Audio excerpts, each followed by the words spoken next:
meeting. Hello, ating mga constituents! Magpalakpakan! Woo!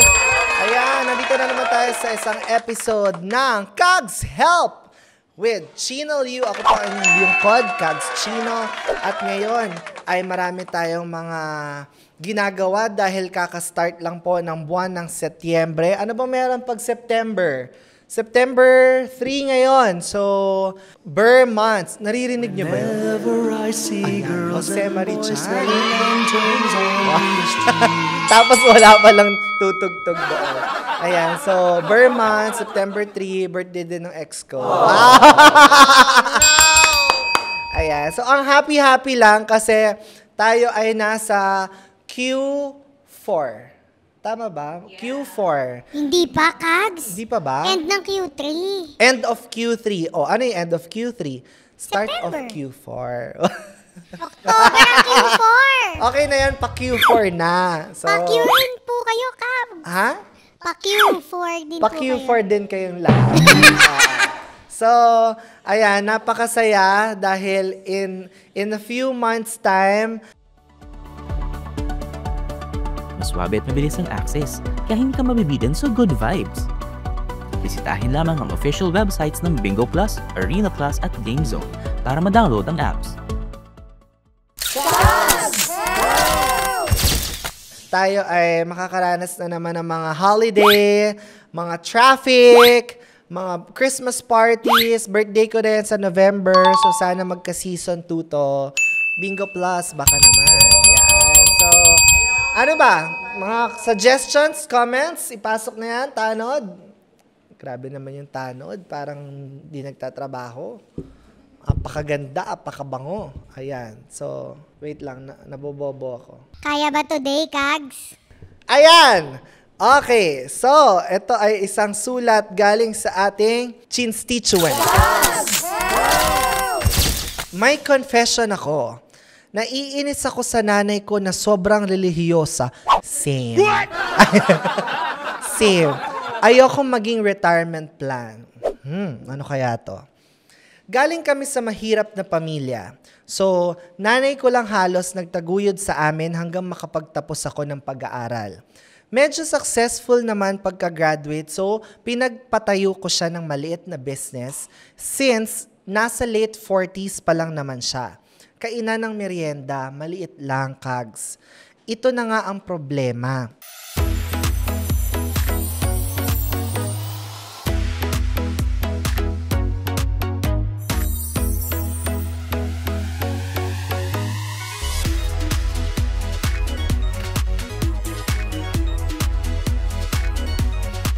Panalo sa bingo, plus, plus, plus, plus. Panalo anytime, maglaro, anywhere sa bingo, plus, plus, plus, plus.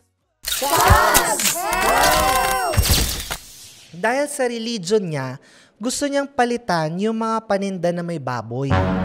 Bawal kasi yun sa religion nila. Ang paninda namin ay mga murang merienda like burger, Shanghai, fries, etc. Ayaw niya rin magbukas ng weekend kasi raw bawal according sa Bible. Lastly, yung 10% ng sales ng tindahan ay binibigay niya sa church nila. Oo, ang tawag namin doon ay ikapo. Catholic naman ako pero nasa Bible yun English tithes. So, 10% talaga yun nasa Bible. Sa mga iglesia ni Cristo, talagang required yon yung tithes. Pero sa Catholic naman, as long as you give back, okay lang. Pero we still call it tithes. Nung ako lang nagmamanage ng tindahan, umaabot ng mga 60 to 90K per month yung sales. 15 to 20K doon, net. Pero since working ako full-time, at para naman talaga sa nanay ko yung kikitain ng tindahan, pinaubaya ko na sa kanya. Hindi ko rin kasi kaya isabay sa work ko forever. Unti-unting nalugi ang tindahan, kahit na anong dasal pa ang gawin ng nanay ko. Tapos ngayon, Kags, sa akin na naman nang hihingi ng pera. May sarili na rin akong pamilya ngayon. Hindi ko naman masabi sa kanya kasi syempre, alam ko pa rin paghihirap niya sa pagpapalaki sa amin. Di naman kakasya yung budget ko kung ako lang lahat gagawa ng paraan. Hirap nito ikwento sa iba kasi huhusgahan ka na walang utang na loob. I feel you. So, dito nung una, nakikita ko yung constituent natin na parang medyo mahadera. Yung parang, kung gusto ng nanay mo na wag magbenta ng burger o ng may baboy, kung ayaw niya magbukas ng weekend, at kung gusto niya ibigay yung 10% ng kita, mas mainam pa siguro yun kaysa yung kita nyo napupunta sa sugal, sa bisyo, tapos may lalaki pala iba nanay mo, o kaya hindi lang siya mag-o-open ng weekend kasi meron silang mahjong ng mga ng mga kumare niya. So, parang nung una, okay, parang hayaan mo na sana. So, let her be. Kasi nga, sabi nyo nga, tumatanda na rin naman siya. Pero nung nakita ko na parang hindi lang dahil doon sa mga una mong sinabi na rason kung bakit ka namumblema sa nanay mo. It's because ginagawa kang retirement plan. So, scratch out, tama ba? Scrap out natin yung mga binigay mong scenarios. Basically, umaasa lang talaga yung nanay mo sa'yo. And I super feel you because personally, ganyan yung nararamdaman ko sa nanay ko, 'di ba? Ano ba? Ang dami nating tanod. Pwede tayong mag-raid. Meron ba tayong raid? Meron ba tayong buy bust, drug bust? Ano ba? Ano ang pakiramdam, ano ang masasabi ninyo sa problema nitong constituent natin, Tanod? Feeling ko valid yung nararamdaman niya. Kasi, syempre, mahirap din yung may sarili ka ng pamilya. Syempre, pagka nagkaroon ka na ng pamilya, di ba doon na yung focus mo dapat? So, nagigets ko siya. Okay. Alam mo, meron ako naalala dahil sobrang related ito sa kwento. Yung Kung iniwan ka na ng iba, dito, walang ghosting. Matagal na kaming kasama nyo. Palaging nandito, palaging maaasahan. Oo, may mga balitang nakakanerbiyos at nakakalito. Pero ito ang sigurado, ligtas ang pera mo. At ang withdrawals, walang hassle, walang delay. Tara sa bingoplus.com para mas mabilis, mas smooth, mas secure. Sa Bingo Plus, walang iwanan, laging maaasahan. pinapasang batas ni Senator Ping Lacson na kapag hindi mo inalagaan yung magulang mo, pwede kang makasuhan, makulong o ano. Agree ba kayo doon? Hindi ako agree doon. Hindi rin, Kags. Bakit? Kasi depende sa sitwasyon. May mga pamilyang hindi ka naman tinuring na pamilya, so mahirap din silang ituring na pamilya. And I think that's okay. So, di ba sabi nga nila, hindi naman lahat ng family mo by blood is family din yung talaga yung tinuring sa'yo, ganon. So, parang medyo unfair yun kasi magdedepende sa sitwasyon. Ako pinipigilan ko lang kasi pagka pinag-usapan natin yung tungkol sa nanay ko, baka mag-episode 78 tayo. Ay, dito. Yes. perfect yun. Pag-usapan natin yun, Kags. Gusto natin ng hanggang season 32. Yes. Hindi, alam mo, yung kasi, una, religious din yung nanay ko. Pangalawa, sobrang, di ba, ng mga previous episodes, Sagrado Katoliko Katoliko, nabanggit natin yan, Kags. Tapos, very conservative. Tapos, uniko iho ako. So, mahigpit talaga siya sa akin. Ang problema, nung medyo lahat kami, kasi ate ko may pamilya na, yung isa, nakadestino siya sa probinsya, so ako lang nandito. Hanggang dumating na yung point na wala naman siyang, wala siyang lalaki, wala siyang bisyo, wala siyang sugal, pero ewan ko bakit ang dami niyang utang. So wala namang kaming pinagagamitan ng pera. And then eventually, Mas swabe at mabilis ang access, kaya hindi ka mabibitin sa good vibes. Bisitahin lamang ang official websites ng Bingo Plus, Arena Plus at GameZone para ma-download ang apps. Binenta niya yung bahay. Hindi namin alam kung saan niya ginamit yung pera. And imagine mo, it's a corner lot in Ang ganda ng bahay niyo dun, Kags. Yes, in an exclusive subdivision 120 square meters, 3 floors, binenta niya lang for 3.3 million. What? So, sobrang talagang pag-give na lang. Kaya ang hirap Tama naman yung sinabi niya na pag kinuwento mo sa iba, it looks like wala kang utang na loob. Pero sa totoo lang, valid yun na nararamdaman ng mga anak Kasi may times din na babaliktad, sila naman yung matigas ang ulo talaga. Madalas, Kags. Kasi nga, di ba, mahirap magpalaki ng magulang? Yes. Oo. Hindi ako uma-agree. Gustong-gusto ko si Senator Ping Lacson. Kino-consider ko siyang iboto noon. Iba nga lang binoto ko. Correct. Pero dito, magdi-disagree ako sa kanya. Hindi ako payag na bakit mo gagawing batas yung ganun. Hindi ba kailangan talaga tungkulin ng magulang na palakihin ka, pag-aralin ka, pakainin ka, and then after nun, doon na napupunta sa'yo yung burden na buhayin din sila. Hindi dapat ganun. Correct. Sila, talagang ginawa ka nila, pag-aaralin ka talaga nila, and then afterwards, pag matapos ka, giving back ba, 'di ba? Pero hindi kailangang i-demand sa iyo. Yes, hindi kasi yun kumbaga parang hindi sapilitan yon. Hindi dapat sapilitan. Kaya nga hindi umuunlad yung bansang Pilipinas kasi ganyan yung thinking.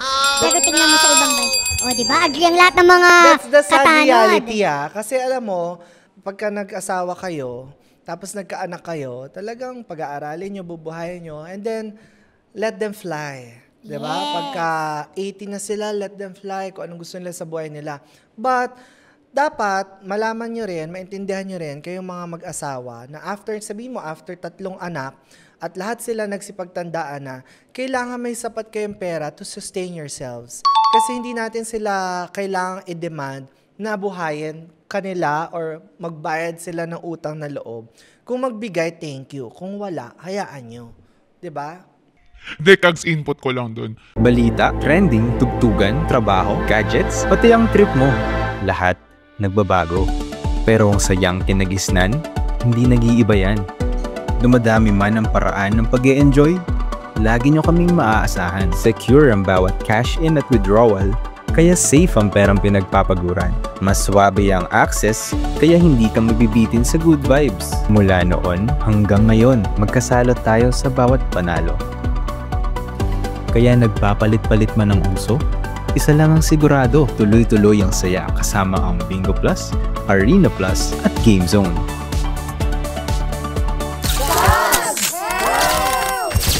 Hindi rin ako agree dun sa batas. Malaki na sila, kaya na nila dapat yung sarili nila. Period! Tsaka hindi talaga tayo retirement plan, mga anak. And eventually, alam mo, kaya nakakatuwa kasi yung generation natin, alam na hindi dapat ginagawang retirement plan ang mga bata. Sa atin magsa-start na yung sa mga anak natin, hindi natin sila gagawing retirement plan. Pero, ano naman ang sasabihin mo? Gusto ko lang yung movie na It Ends With Us. Diba? Pero although it's about the toxic relationship, I think it goes the same with the toxic relationship that you have with your family if they would ask you na ikaw mag-provide for them. Kasi hindi mo naman responsibilidad yun. Correct. Pero ano kaya ang magandang way? Kung ikaw si Constituent, ano ang magandang paraan para sabihan mo yung nanay mo nang hindi siya masasaktan or ma-offend? Yes, Tanod. Ako palagay ko, kailangan mo lang talagang i-communicate sa magulang, di ba? Naiintindihan ko na yung gap ng generation natin, magkaiba yung way ng pag-communicate natin sa generation ng magulang natin. Kasi nangyayari pa nga minsan na madalas nangyayari na yung older generation, hindi sila ganun kagaling mag-communicate talaga. So baka kailangan ni Constituents, kailangan niyang i-communicate sa nanay niya ng maigi. Kumbaga, try niya talaga yung best niya na maipaintindi sa magulang niya na may buhay na rin ako. Kumbaga, hindi ko pinili na dumating sa mundong to. Ginawa niyo ako So, obligasyon niyo na palakihin ako, paaralin ako, at mag-provide para sa akin. Tapos, i-communicate niya lang ng mabuti yon sa magulang niya. Kumbaga, gawin niya yung part niya na i-communicate. And then, after nun, mas swabe at mabilis ang access, kaya hindi ka mabibitin sa good vibes. Bisitahin lamang ang official websites ng Bingo Plus, Arena Plus at GameZone para ma-download ang apps. Kung hindi naging okay yung reaction, di dadali buhay niya.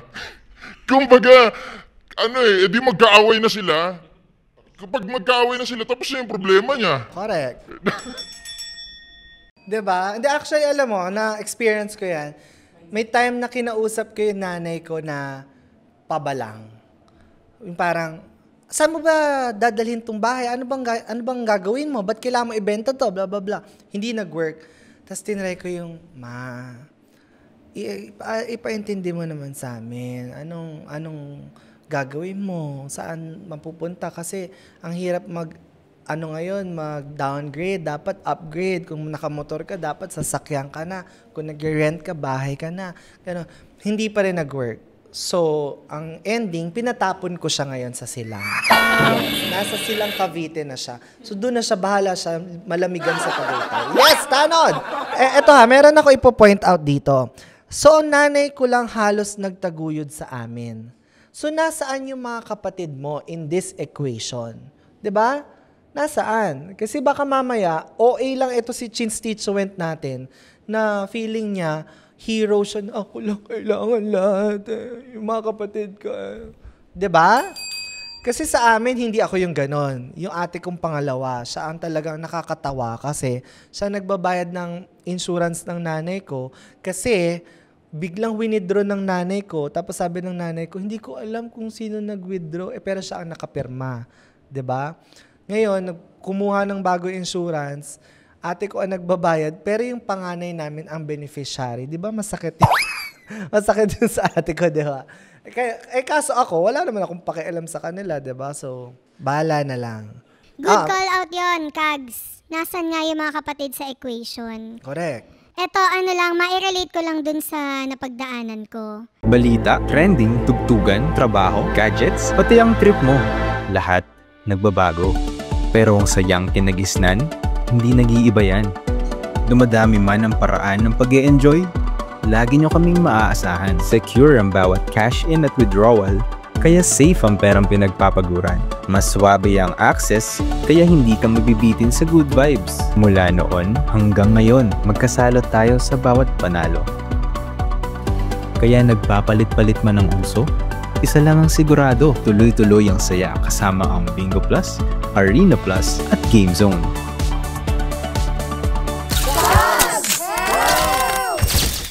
Bilang panganay, tinake charge ko kasi lahat. So, nagkasakit yung nanay ko, ang tatay ko tumigil sa pagtatrabaho the moment I graduated from college. So, ako ang breadwinner since 19 years old. Okay. Ngayon, ang mai-share ko dyan is, minsan, talagang tinatangki natin lahat. Pero, kailangan din, itong si constituent natin na sumulat sa atin, matuto siyang mag-delegate ng task. Kasi nakaka-pressure na ikaw lahat, diba? Talagang, yung tinangki, tank builder, ganyan eh. Pero pag natuto kang mag-delegate ng task sa mga kapatid mo, in the littlest way that they can, kung meron bang salitang littlest or most little way that they can, sila yung o-order sa online shopping, or sila yung makikipag-communicate dun sa caregiver para sa magulang mo na may sakit. Yung mga ganong bagay na wala ka ng control, pwede mong ibigay sa kanila.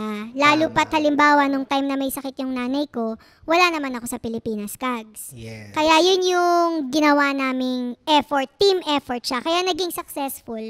Yung dun sa, nung habang nabubuhay pa si mama, naging ganun yung pagbalanse namin ng task magkakapatid. Kaya good call out, may Kags, delegation yes. sa mga magkakapatid. Kasi pare-pareho naman kayong anak. Diba? Pare-pareho kayo. Let's say yung mga kapatid, it was not mentioned, pero may pamilya na may ano ka pa rin, fair share of responsibilities for your parents. Diba? Tama ka. So, at saka ako, ito common sense lang to eh. Kasi hindi naman sa kine-question ko yung religious practices nyo.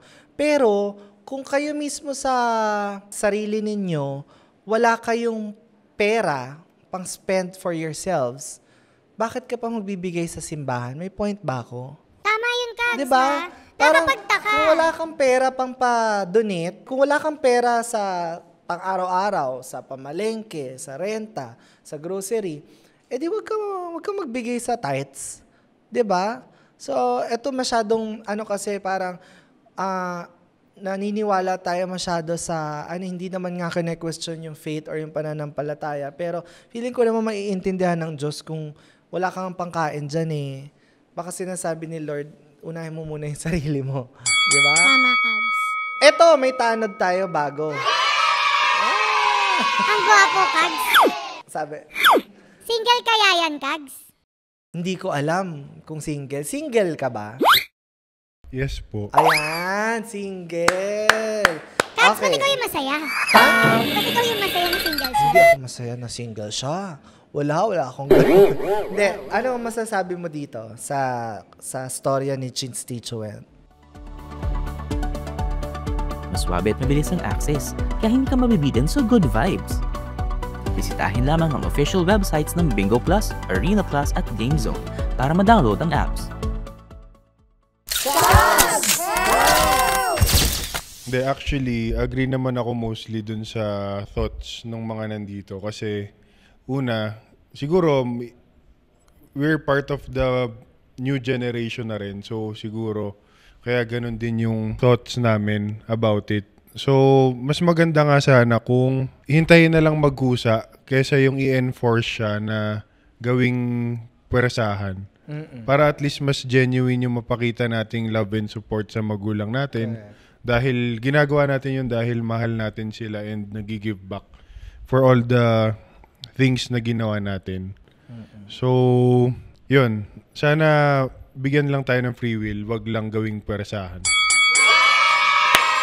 Ang galing. Parang yung jowa ni Donalyn Bartolome, no? 'Di ba? Si JM. Tama ba? JM De Guzman. No, JM De Guzman. Itsurahan, 'di ba? hindi pinakinggan. Hindi pinakinggan yung sinabi. Yung itsura yung Yes. Actually, Mukha talaga nakafocus sa mukha niya, hindi sa sinabi niya. pero nakita ko naman yung narinig ko naman yung sinabi niya. Ang sabi niya, yun. Yes. So, only give what you can afford to lose. Yun lang naman ang point dito. Sa mata ng Diyos o kung sino mang supreme being, Panalo sa bingo. Bus, bus, bus, bus. I know naman that He knows kung ano yung ginagawa mo for your family. So, no one else can really say na wala kang kwentang anak, na wala kang awa, hindi ka marunong tumanaw ng utang na loob. It's really on yourself Alam mo dapat sa sarili mo kung hanggang saan. At napapagod tayo, 'di ba? Na natatapos ang lahat ng bagay kagaya ng episode na ito na kailangan na rin nating tapusin. Kaya naman, sa ating mga constituent, sa ating mga tanod, thank you so much. Magpalakpakan. Ayan, napakarami natin. At alam mo, meron tayong huhulihin. Sa dami natin, meron tayong gagawing huli. 'Di ba? May maingay sa taas, may nagzuzumbay. Kaya kung meron po kayong mga reklamo, komento, suggestion, at maidudulog, pwede po kayong magsosolicit. Huwag lang po kayong mangungutang. Ako po ang inyong lingkod, Kags Chino, dito lang sa Kags Help with Chino Liu. Asan ba yung mga nagzuzumbay?